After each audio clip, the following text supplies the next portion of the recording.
I'm with the British High Commissioner to Kenya, Her Excellency Jane Marriott. Money.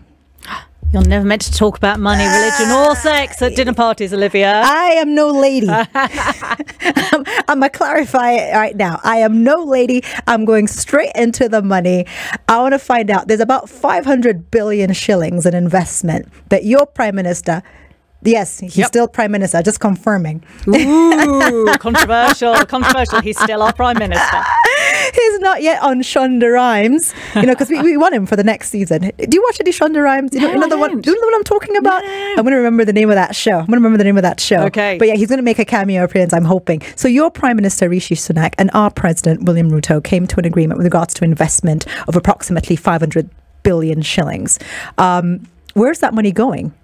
So that money is going into 6 specific projects. Yes. One of them, it was launched by President Ruto and our Foreign Secretary James Cleverly in December. So this was announced in November, delivered in December. Quite a good track record around Railway City and the redevelopment of that whole downtown area to create a safe, efficient transport space. And there's a lot of stuff in the designs to make sure that it's safe for women. The street lighting, etc. The spaces are safe for women and also green and sustainable. Yes. But it's going to completely change Nairobi transport systems over the next 5 years. Brilliant. Because one of the things I love about London is my ability to walk everywhere or just get on the underground when it's not too packed. Just take a bus. It's a very friendly transport city, if I'm honest. Yeah. Tell me about the rest of the money and with regards to global donor and investments at shrinking. In essence. Yeah, so the bulk of that investment actually is around clean, green energy. So Kenya is a world leader. 93% of Kenya's energy comes from renewable sources. That's something like the 5th best in the world, which is pretty awesome, right? You got to win. It's not just M-Pesa. Yes, also M-Pesa. Paying for your energy with M-Pesa is like a double win. But what? So that money is going into baseload energy, i.e. the energy that produces all the time. And the key plant there we're doing is expanding Menengai geothermal. Yes. And the UK was the first investor into geothermal energy in Kenya back in 1981. So we're continuing that trend. We're also investing in expanding wind energy and solar energy. I saw you at a wind plant. Is it called a wind farm? Yeah, wind farm. Yeah. So Kenya's got 3. The biggest is up in Turkana. This is the second biggest at 100 megawatts. And then Ngong, which Nairobi listeners will be very familiar with, is the third. Ngong? Am I pronouncing that completely wrong? Ngong. Oh, this reminds me of the time when I just arrived in Kenya and I was at like a tourism venue. Yeah. And I didn't know I had to make a speech. And they're like, oh, just, talk about your recent travel experiences. Yeah. So I was talking away and, doing what I hoped was an entertaining speech. And I referred to Lamu because it's spelled L-A-M-U and where I'm from in Yorkshire. Yeah. That's how you pronounce it. Yeah. And then this white woman came up to me afterwards and went, "Hi, Commissioner, it's Lamu." And I was so embarrassed. I just went, "I'm from Yorkshire. Unless there's an R written in it, I'm not pronouncing it." But I do call it Lamu now, so everybody knows what I'm talking about. I was going to brush over this. Yeah. But it would be a what else am I mispronouncing? No. Nothing. You've been making headlines recently, or rather, as the kids say, you've been trending. Yeah. Can we talk about your reasons for trending? I've never trended, so I'm actually very jealous, right? Okay, let's do something. We should trend. Let's make this trend. What is it? And KOT, what do they have against you? KOT, Kenyans on Twitter. Yeah, what is it that they have against you? I think most Kenyans on Twitter are just engaging and saying what they think. And I've, most Kenyans on Twitter I've always had good interactions with. But you always get a few who don't like what you say or what you do. And you mentioned earlier sort of decreasing aid budgets. And I think that's one of the real, and I'm going to link the two together. There's a link, I promise you. In a world where there are an increasing number of challenges, there's a decreasing amount of global aid. And for a country like Kenya, lower middle income country, lots of opportunity, we need to look at different ways of working together, different ways of partnering together.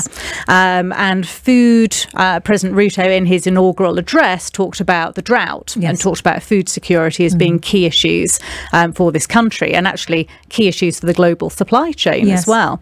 And so over the past few months, I've met with food security experts, I've met with farmers, I've met with business, I've met with government. Peter Ndugwa, who's running the food security approach. That didn't trend. You know, Jane and Peter have dinner together at Jane's residence. Didn't trend. And anyway, as part of the doing things differently, we thought, let's get some social media influencers in. And so we got about 10 media influencers in with a reach of 8 million people. It would have been 8,020,000 if you'd called me. Just saying. You got 20 followers on your TikTok? You know? I haven't gone on TikTok yet, although there is a video now on there. So we thought we'd do something different, and we got these social media influencers who are also activists. Actually, you know, a couple of them are farmers. You know, a lot of them have got some really good ideas, and we talked about how do you bring together the influencing piece with the content. So, you know, we can't reach lots of audiences, and indeed on Twitter I'm very smug and proud of my 125.6 thousand followers. Thank you for following me. Please, other people follow me. #love. #love. But that's only reaching a certain type of audience segment. So we're like, okay, how can we reach other types of people? 8 million people at our fingertips, talking about one of the most important issues to Kenyans, which is food and food security.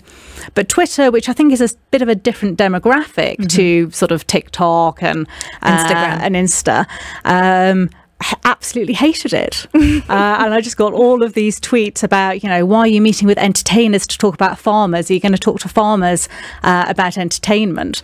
Which I think just fundamentally misunderstood who these people were. So, you know, yes, they are entertainers. One of them, you know, a singer with Sauti Sol, you know, great entertainment personalities, but they're also influencers. And people are interested in what they're saying about a whole range of topics.